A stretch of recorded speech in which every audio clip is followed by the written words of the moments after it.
Bismillahirrahmanirrahim. Assalamualaikum warahmatullahi wabarakatuh. Shalom, Om Swastiastu, Namo Buddhaya, Salam Kebajikan.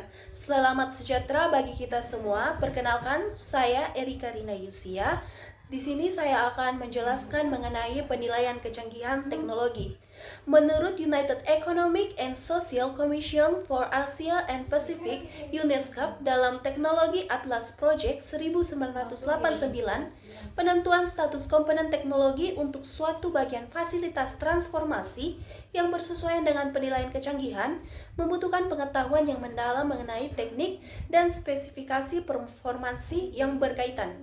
Kriteria umum yang dapat digunakan sebagai acuan pemilihan pengukuran yang spesifik perlu ditetapkan untuk melakukan penilaian kecanggihan dari keempat komponen teknologi dari suatu fasilitas transformasi. Adapun kriteria dapat dilihat sebagai berikut.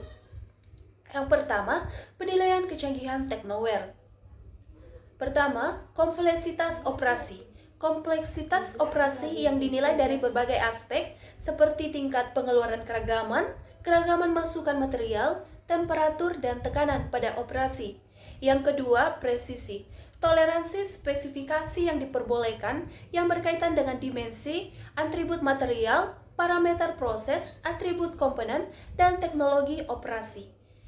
Yang ketiga, penanganan bahan. Penilaian yang meliputi sifat-sifat fisik status, mampu alir, ukuran unit, konfigurasi geometri, kekerasan, tingkat korositas, keawetan dari material yang dipindahkan. Yang keempat, pengendalian proses. Tingkat dan kesulitan pengendalian pemeriksaan dengan memperhatikan peraturan lingkungan, peraturan keselamatan, tingkat standarisasi, pemantauan kualitas, pemantauan proses. Yang kelima, kontribusi fasilitas rekayasa. Kontribusi fasilitas rekayasa dalam perencanaan, pembuatan, pengoperasian, dan pemasaran. Kita masuk yang kedua, penilaian kecanggihan humanware. Yang pertama, kreativitas. Kemampuan berkreasi yang dinilai berdasarkan berbagai aspek seperti kecerdasan, imajinasi, dan intuisi. Yang kedua, orientasi berprestasi.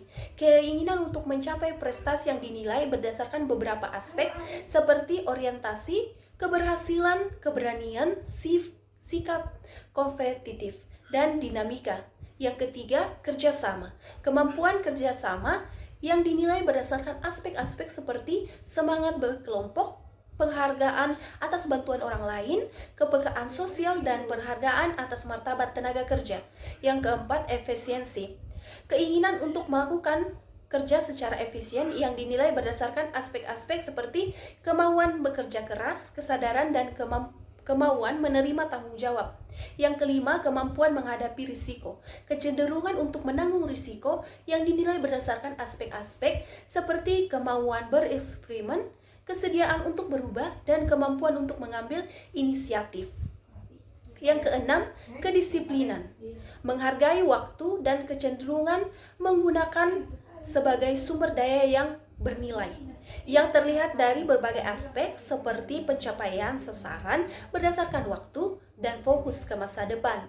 Kita masuk yang ketiga, penilaian kecanggihan orgaware. Pertama, efektivitas kepemimpinan. Kemampuan organisasi untuk memotivasi karyawan melalui keputusan yang efektif yang terlihat dalam sasaran organisasi dan fasilitas manajemen puncak. Yang kedua, otonomi kerja. Tingkat kemandirian yang diberikan pada karyawan yang dinilai berdasarkan aspek pendelegasian tugas, sistem informal. Yang ketiga, pengarahan organisasi.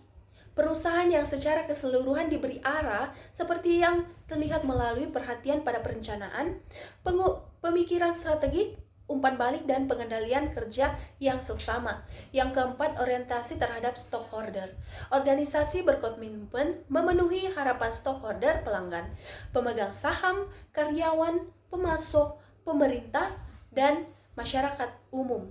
Yang kelima, integritas organisasi. Integritas dari tindakan organisasi yang merupakan kesesuaian antara rencana atau komitmen dengan tindakan nyata organisasi yang dapat dinilai dari aspek-aspek seperti pelaksanaan etika bisnis dan penghargaan atas prestasi secara nyata.